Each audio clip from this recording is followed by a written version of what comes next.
Welcome to Digital Learning Management System of Department of Collegiate Education of Government of Karnataka. Karnataka ಸರ್ಕಾರದ college ಶಿಕ್ಷಣ ಇಲಾಖೆಯ digital ಕಲಿಕಾ ನಿರ್ವಹಣಾ ವ್ಯವಸ್ಥೆಗೆ ಸ್ವಾಗತ. ವಿದ್ಯಾರ್ಥಿಗಳೇ, ನಾವು 6th semester BCom management accounting ಸಬ್ಜೆಕ್ಟ್ನ ಯೂನಿಟ್ 1 ಇಂಟ್ರೊಡಕ್ಷನ್ ಟು ಮ್ಯಾನೇಜ್ಮೆಂಟ್ ಅಕೌಂಟಿಂಗಲ್ಲಿ ಸೆಷನ್ 9 ಅನ್ನು ಕಲೀಲಿಕ್ಕೆ ಇವತ್ತಿಲ್ಲಿ ಬಂದಿದ್ದೇವೆ. ಸೊ ಸೆಷನ್ 9ಅಲ್ಲಿ ನಾವು ಕಾಮನ್ ಸೈಜ್ ಇನ್ಕಮ್ ಸ್ಟೇಟ್ಮೆಂಟನ್ನು ಕಲಿತೀವಿ. ನಾವು ಕಳೆದ ಸೆಷನ್ನಲ್ಲಿ ಸೆಕ್ಷನ್ 8ಅಲ್ಲಿ ನಾವು ಕಂಪ್ಯಾರಿಟಿವ್ ಬ್ಯಾಲೆನ್ಸ್ ಶೀಟನ್ನು ಕಲ್ತಿದ್ದೇವೆ. Students, we are here to study about the common size income statement of session 9 of Unit 1 Introduction to Management Accounting of 6th semester BCom Management Accounting subject. I am Rajini TV, Assistant Professor of Commerce, Government First Grade College, Devanahalli. Financial statements ಅಲ್ಲಿ 3 ಥರ ಇದೆ ಅಂತ ನಾವು ಹೇಳಿದ್ವಿ. ಅಂದರೆ ಈ ಅನಾಲಿಸಿಸಲ್ಲಿ ಮೊದಲನೇದು ನಾವು ಕಂಪ್ಯಾರಿಟಿವ್ ಸ್ಟೇಟ್ಮೆಂಟ್ಸ್ ಮಾಡಿದ್ವಿ. ಅದರಲ್ಲಿ comparative income statement, comparative balance ಶೀಟನ್ನು ಮಾಡಿದ್ದೀವಿ. ಈಗ ಎರಡನೇದು analysis of financial statements through common size financial statements.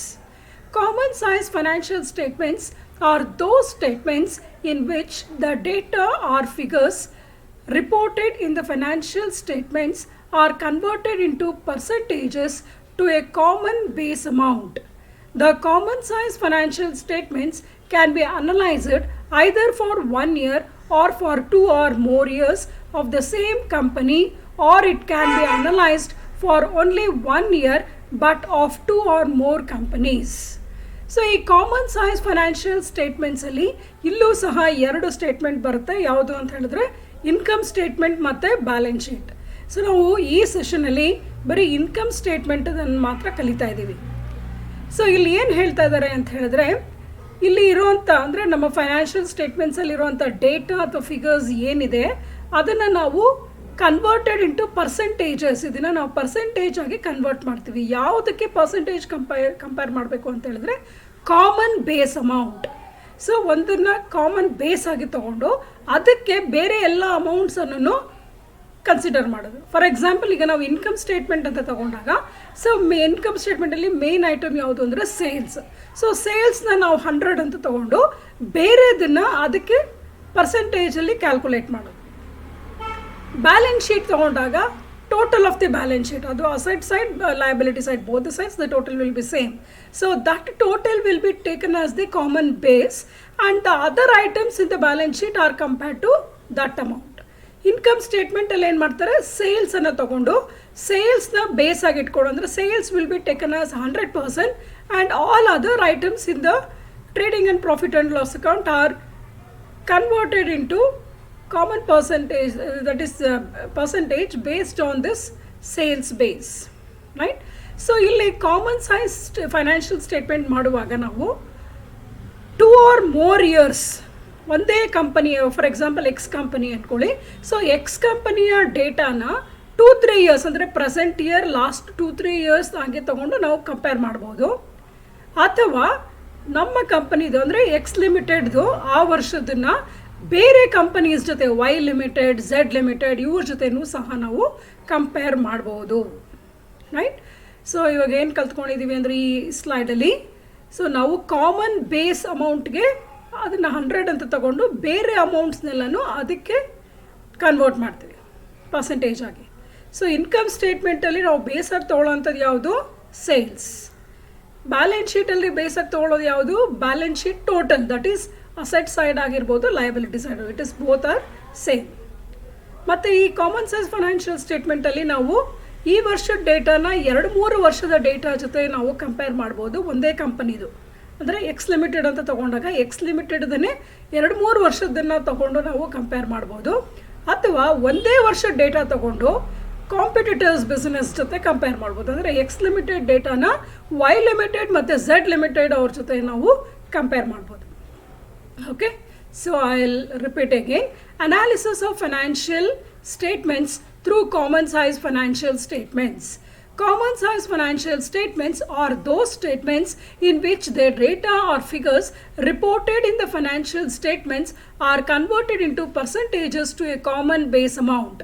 The common size financial statements can be analyzed either for 1 year or for 2 or more years of the same company, or it can be analyzed for only 1 year but of 2 or more companies. So ಇಲ್ಲಿ ನೋಡಿ important types of common size statements. So ನಮಗೆ ಗೊತ್ತಿದೆ financial ಸ್ಟೇಟ್ಮೆಂಟ್ಸಲ್ಲಿ ಮೇಯ್ನಾಗಿ ನಮಗೆ income statement ಇದೆ, balance sheet ಇದೆ. So ಇಲ್ಲಿ ನೋಡಿ ಮೊದಲನೇದು ಕಾಮನ್ ಸೈಜ್ ಇನ್ಕಮ್ ಸ್ಟೇಟ್ಮೆಂಟ್, ಎರಡನೇದು common size balance sheet. So ಈಗ ಕಾಮನ್ ಸೈಜ್ ಇನ್ಕಮ್ ಸ್ಟೇಟ್ಮೆಂಟ್ ಅಂದರೆ ಏನು ಅನ್ನೋದನ್ನು ನೋಡೋಣ. ಇಲ್ಲಿ it shows the changes that has taken place in the various items of profit and loss account for 2 or more periods of time in the same company for the same year. So ಈ ವರ್ಷದ data ತಗೊಂಡ್ರೆ ಅಂದರೆ profit and loss account of the current year ತಗೊಂಡಾಗ ಕಳೆದ 2-3 ವರ್ಷಗಳಿಗೆ compare ಮಾಡಿದಾಗ ಏನು ಬದಲಾವಣೆ ಆಗಿದೆ ಅಂತ ನಾವು ತಿಳ್ಕೊಬೋದು. Under common size income statement, sales is taken as the base, that is 100%, and all figures are converted into percentage to the sales. So ಇಲ್ಲಿ ನಾವು ಯಾವುದನ್ನ ಬೇಸ್ ಆಗಿ ತಗೊಳ್ತೀವಿ? We are taking sales as the base.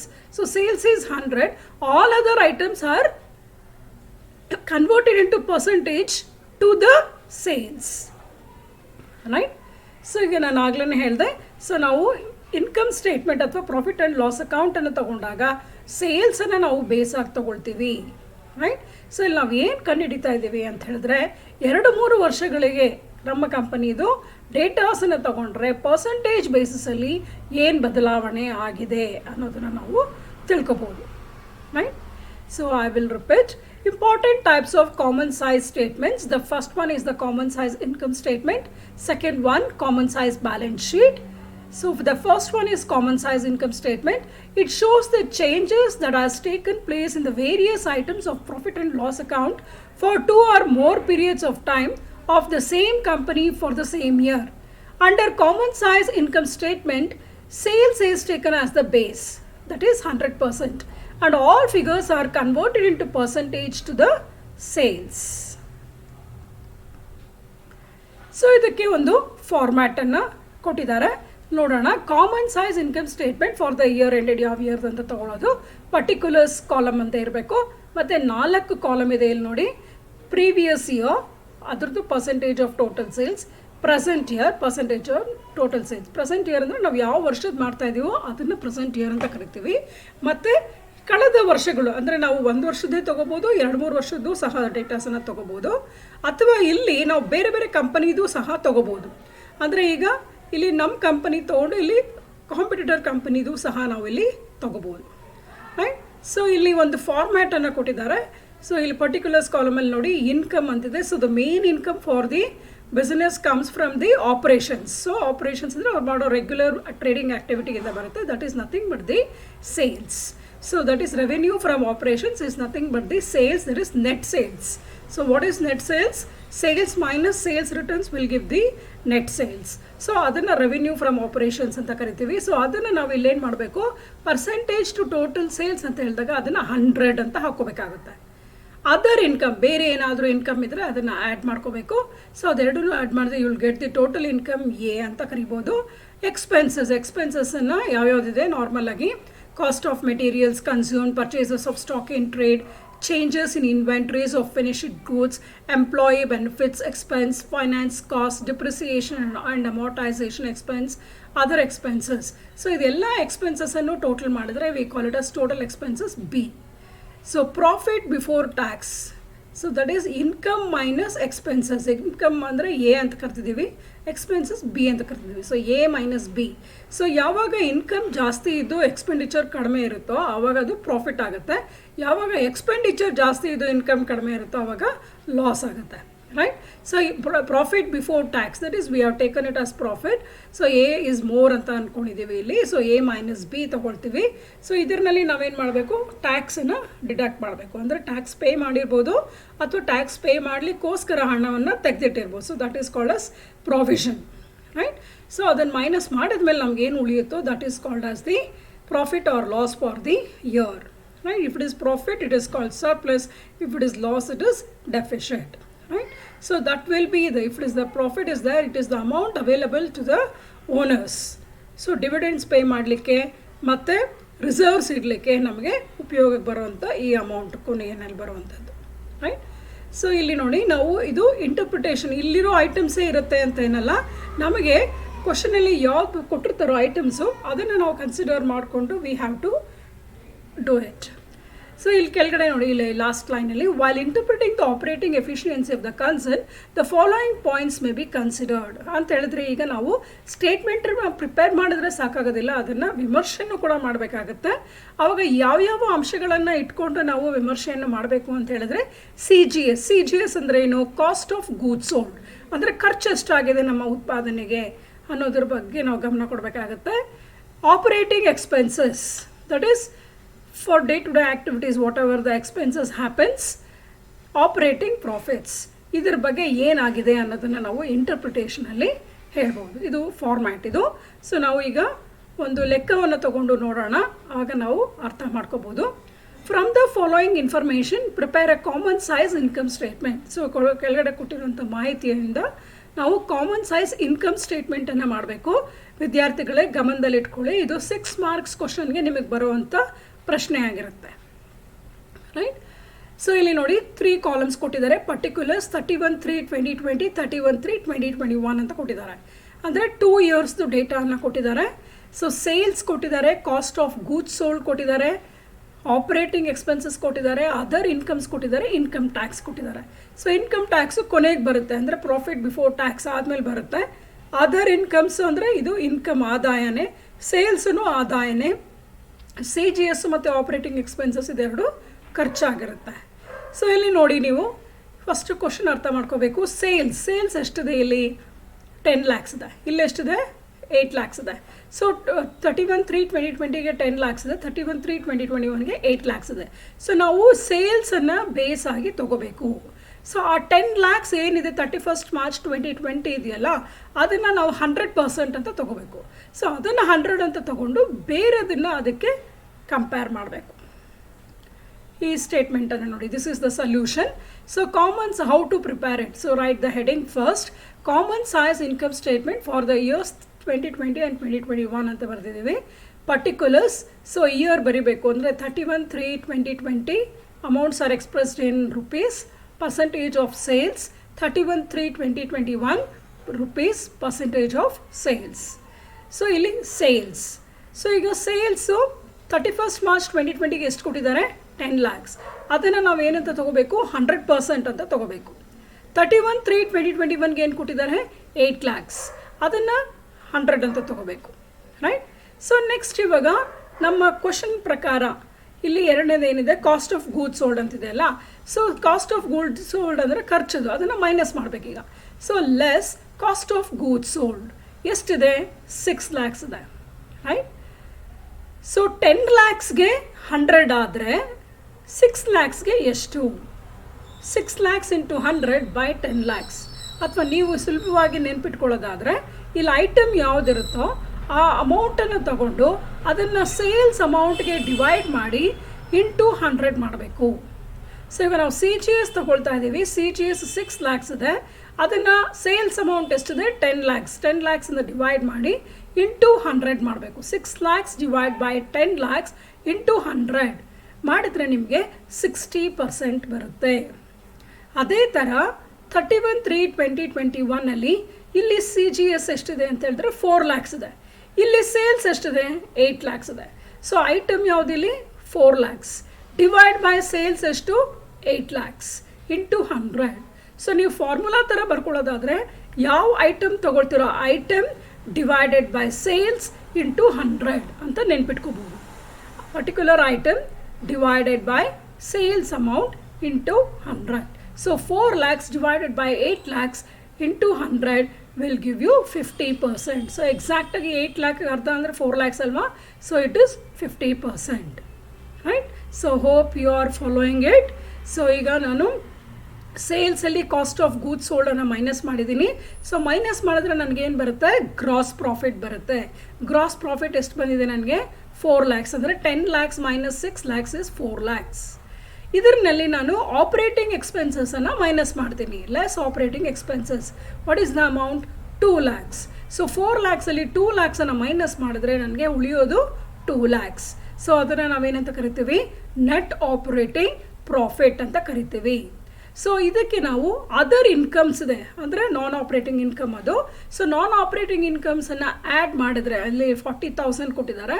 So ಆವಾಗ ನನಗೆ total ಎಷ್ಟಾಗುತ್ತೆ ಅಂತ ಹೇಳಿದ್ರೆ 2,40,000 ಆಗುತ್ತೆ. So this is the net profit before tax ಅಥವಾ ಪ್ರಾಫಿಟ್ ಬಿಫೋರ್ ಟ್ಯಾಕ್ಸ್ ಅಥವಾ ಅರ್ನಿಂಗ್ಸ್ ಬಿಫೋರ್ ಟ್ಯಾಕ್ಸ್ ಅಂತ ನಾವು ಕರಿಬೋದು, ರೈಟ್. ಸೊ ಇಲ್ಲಿ ನಮಗೆ ಟ್ಯಾಕ್ಸ್ ಅವರೇ ಅಮೌಂಟ್ ಕೊಟ್ಟಿದ್ದಾರೆ 1,20,000 ಅಂತ ಹೇಳಿ. So it is coming to 50%. So ಅಲ್ಲೆಲ್ಲೂ 50% ಅಂತ ಮೆನ್ಷನ್ ಮಾಡಿಲ್ಲ, ಬಟ್ ನೋಡಿದ್ರೆ ನಮಗೆ ಅಮೌಂಟ್ ಗೊತ್ತಾಗ್ತಾ ಇದೆ ಇಲ್ಲಿ 1,20,000, ರೈಟ್. ಸೊ 2,40,000 ಇಲ್ಲಿ 1,20,000 ಅನ್ನು ಮೈನಸ್ ಮಾಡಿದ್ರೆ net profit after tax will be 1,20,000.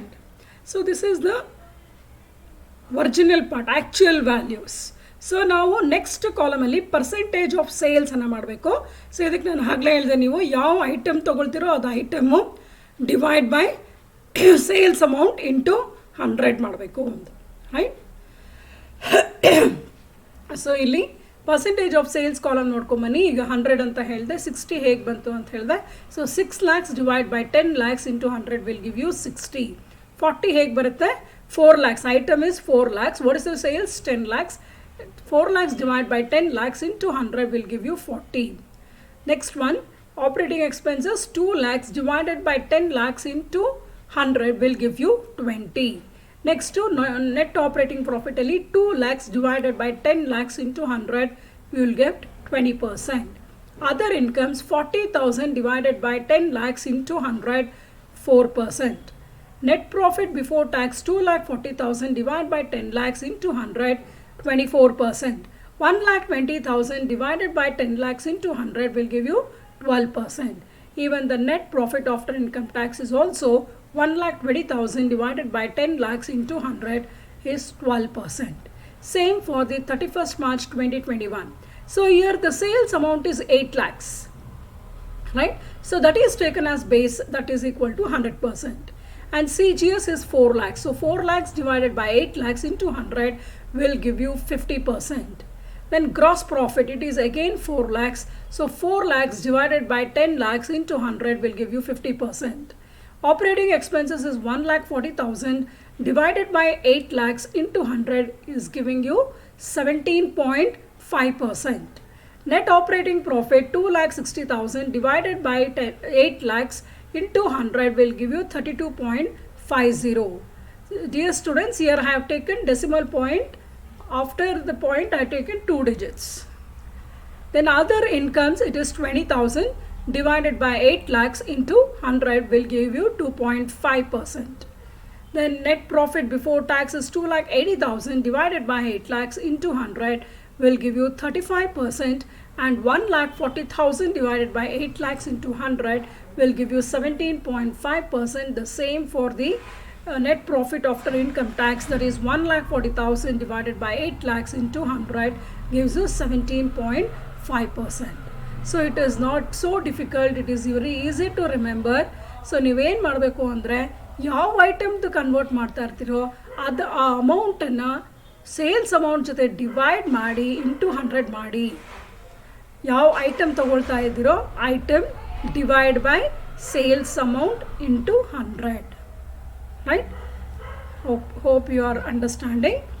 We will look into the one more problem. Following are the income statements of Tejas Company for the years ending December 31st, 2019 and 2020. Prepare a common size income statement. Right? So ಇಲ್ಲಿ ನೋಡಿ particulars ಇದೆ. 2019 ರುಪೀಸನ್ನು ಥೌಸಂಡ್ಸಲ್ಲಿ ಕೊಟ್ಟಿದ್ದಾರೆ, ಅಂದರೆ 1,500,000 ಅಂಥೇಳಿ. ಅಂದರೆ this comes to 15 lakhs ಆಗುತ್ತೆ ಇದು, right. ಇದು 3,20,000 ಆಗುತ್ತೆ. ಇದು 1,82,000 18,20,000 ಆಗುತ್ತೆ ಇದು, ರೈಟ್. ಸೊ ಇದು ಥೌಸಂಡ್ಸಲ್ಲಿ ಇದು ಅಮೌಂಟನ್ನು ಕೊಟ್ಟಿದ್ದಾರೆ. ನಾವು ಕಂಪ್ಯಾರಿಟಿವ್ ಇನ್ಕಮ್ ಸ್ಟೇಟ್ಮೆಂಟಲ್ಲಿ ಏನು ಮಾಡ್ತಾ ಇದ್ವಿ, ಇನ್ಕ್ರೀಸ್ ಆಗಿದೆಯಾ ಡಿಕ್ರೀಸ್ ಆಗಿದೆಯಾ ಪರ್ಸೆಂಟೇಜ್ ನೋಡ್ತಾ ಇದ್ವಿ.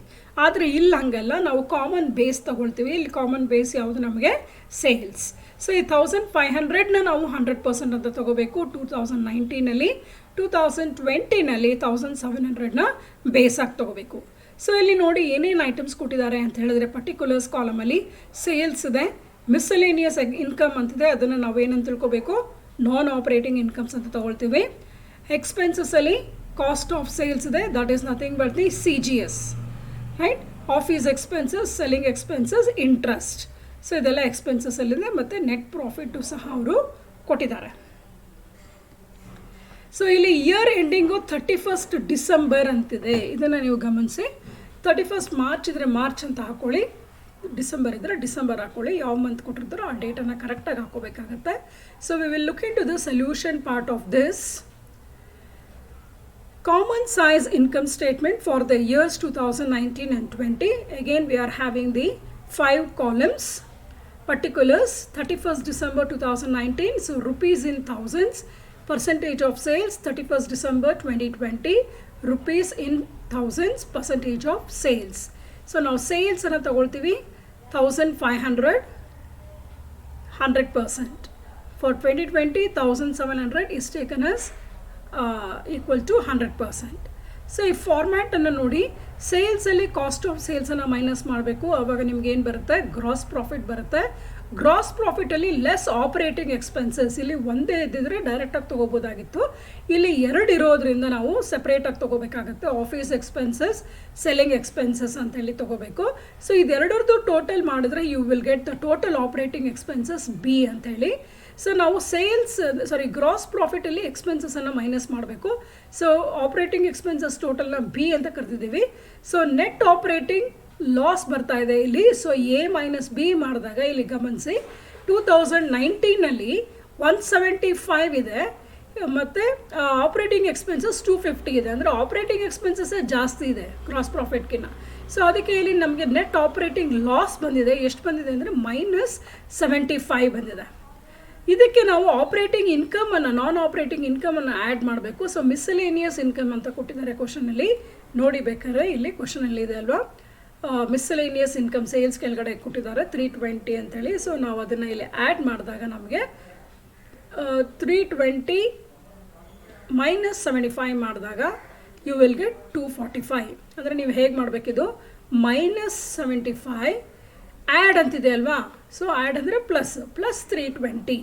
ಸೊ -75 + 320. ಸೊ ಡಿಫ್ರೆಂಟ್ ಸೈನ್ ಇದ್ದಾಗ ನಾವೇನು ಮಾಡ್ತೀವಿ, ಮೈನಸ್ ಮಾಡ್ತೀವಿ. ಸೊ ಮೈನಸ್ ಮಾಡಿದ್ರೆ ಎಷ್ಟು ಬರುತ್ತೆ, 320 - 75 ವಿಲ್ ಗಿವ್ ಯು 245. ಸೊ ಇದರಲ್ಲಿ ಗ್ರೇಟರ್ ಸೈನ್ ಯಾವುದು, plus. So it is +245. So ಈ ಅಮೌಂಟಲ್ಲಿ ನಾವೇನು ಮಾಡ್ತೀವಿ, ಲೆಸ್ ನಾನ್ ಆಪರೇಟಿಂಗ್ ಎಕ್ಸ್ಪೆನ್ಸಸ್. ಸೊ ಅದು ಯಾವ್ದು ಕೊಟ್ಟಿದ್ದಾರೆ ಇಲ್ಲಿ, ಇಂಟ್ರೆಸ್ಟ್ ಕೊಟ್ಟಿದ್ದಾರೆ, ರೈಟ್. ಸೊ 125 ಅಂತ ಕೊಟ್ಟಿದ್ದಾರೆ. ಸೊ ಅದನ್ನು ಮೈನಸ್ ಮಾಡಿದ್ರೆ you are getting net profit of 120, right.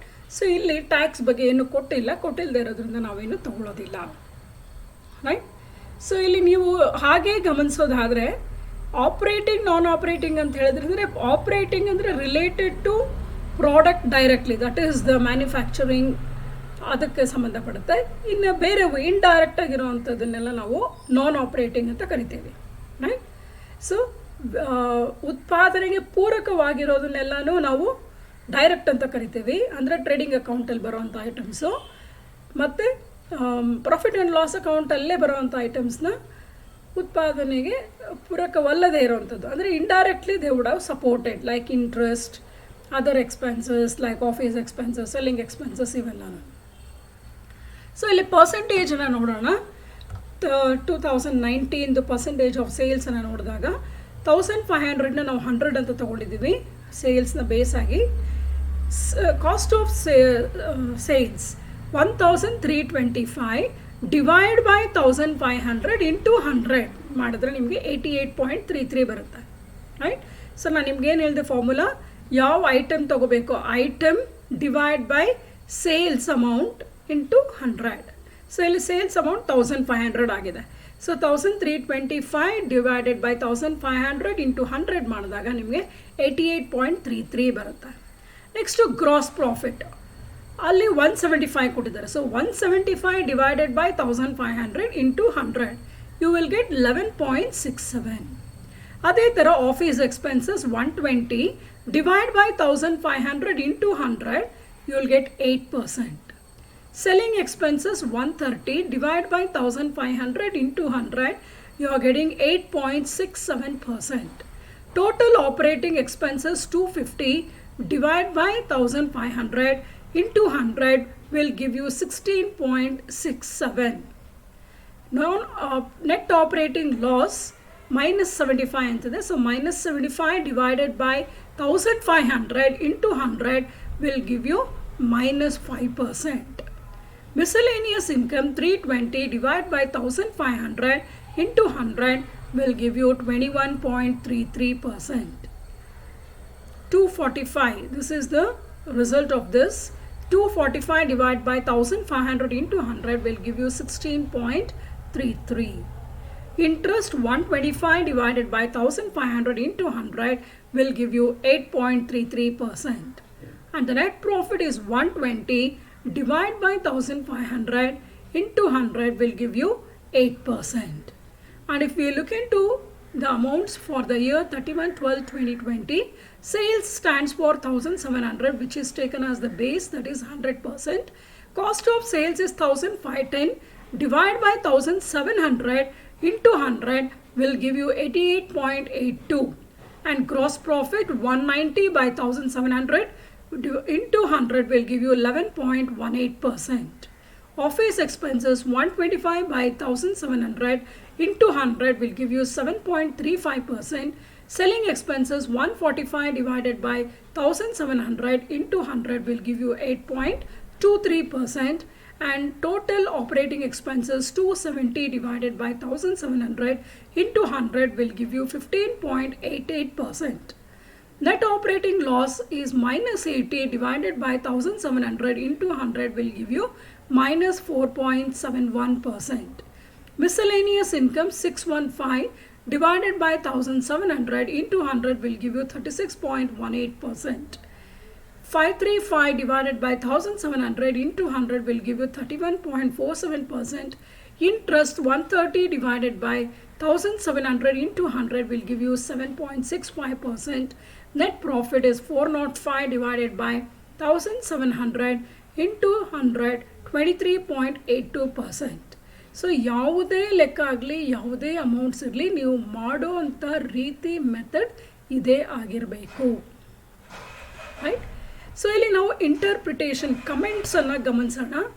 Sales 2 lakhs ಜಾಸ್ತಿ ಆಗಿದೆ, have increased in 2020 in absolute terms as compared to 2019. ಅಂದರೆ ಇಲ್ಲಿ ನೋಡಿ 1500 ಇರೋದು 1700 ಆಗಿದೆ, ಅಂದರೆ ಅದು 15 lakhs ಇರೋದು 17 lakhs ಆಗಿದೆ. ಅಂದರೆ ಅರ್ಥ ಏನು, 2 lakhs ಜಾಸ್ತಿ ಆಗಿದೆ. ಗ್ರಾಸ್ ಪ್ರಾಫಿಟನ್ನು ಗಮನಿಸಿ. ಇಲ್ಲಿ 2019 ಪರ್ಸೆಂಟೇಜ್ ನೋಡಿದಾಗ ಗ್ರಾಸ್ ಪ್ರಾಫಿಟ್ದು 11.67 ಇದೆ, ಆದರೆ 2020 11.18 ಇದೆ. ಅಂದರೆ ಏನಾಯಿತು, ಕಡಿಮೆ ಆಗಿದೆ. Gross profit has decreased from 11.67% to 11.18% of the sales. It is because of increase in cost of sales. So cost of sales ಏನಾಗಿದೆ ನೋಡಿ, 2019 88.33% ಇದ್ದರೆ 2020 88.82 ಆಗಿದೆ. ಅಂದರೆ ಖರ್ಚು ಜಾಸ್ತಿ ಆಗಿದೆ. ಸೊ ಖರ್ಚು ಜಾಸ್ತಿ ಆದಾಗ ಲಾಭ ಏನಾಗುತ್ತೆ, ಕಡಿಮೆ ಆಗಿದೆ. ಸೊ ಗ್ರಾಸ್ ಪ್ರಾಫಿಟು ಕಡಿಮೆ ಆಗಿದೆ.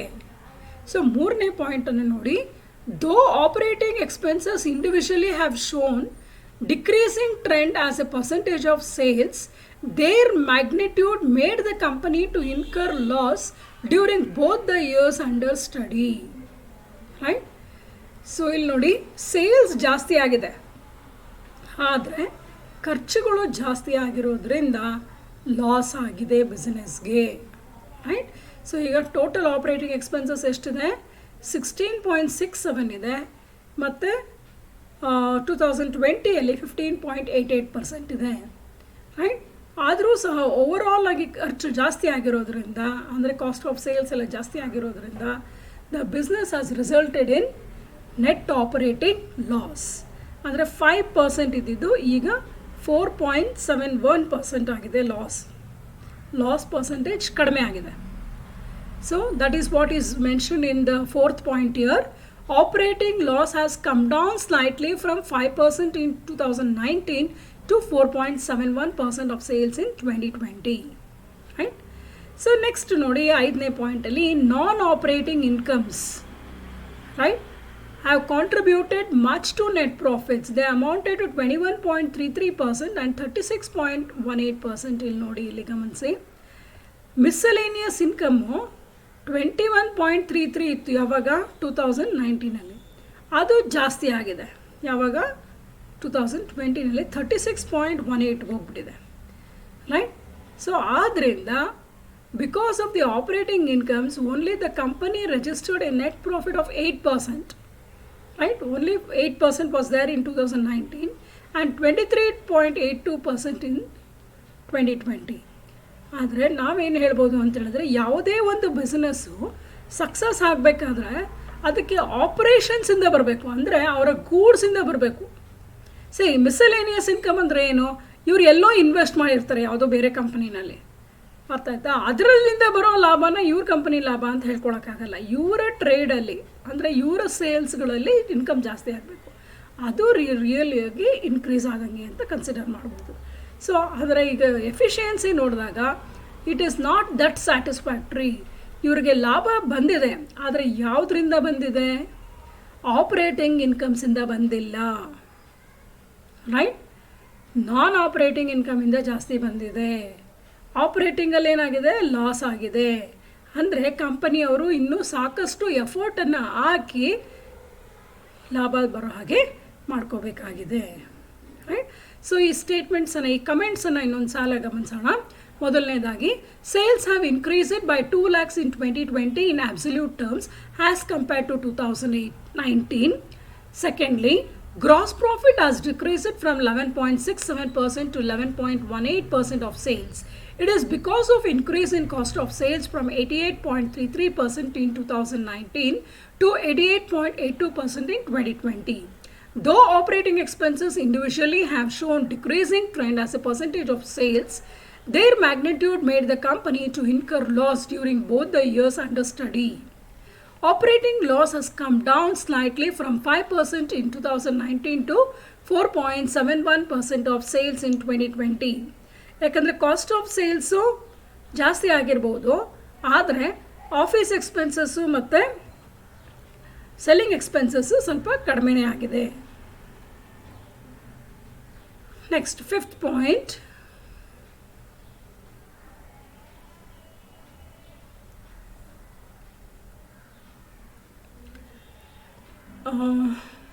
non-operating incomes have contributed much to net profits. They amounted to 21.33% and 36.18% of sales during 2019 and 2020 respectively. Because of operating incomes, only the company registered a net profit of 8% and 23.82% of sales during 2019 and 2020 respectively. In conclusion, the operational efficiency of the company is not satisfactory. Efforts should be made to reduce the cost of sales and operating expenses so that the company can earn operating profits. Okay? So dear students, in this session we have learnt how to prepare the common size income statement, right? So ಇದನ್ನು ನಿಮಗೆ 6 ಮಾರ್ಕ್ಸ್ಗೆ ಕೇಳ್ತಾರೆ. So ನೀವು ಇದರಲ್ಲಿ ಸೇಲ್ಸನ್ನು base ಆಗಿ ತೊಗೋಬೇಕು. Sales should be taken as 100, right. So practice some more problems and get confidence. So ನಮ್ಮ study ಮೆಟೀರಿಯಲಲ್ಲಿ ಇನ್ನೂ ಎಕ್ಸ್ಟ್ರಾ ಕ್ವಶನ್ಸ್ ಇದ್ದಾವೆ, ಅದನ್ನು ಮಾಡಿ ನೋಡಿ. Hope the session was useful to you all. Thank you.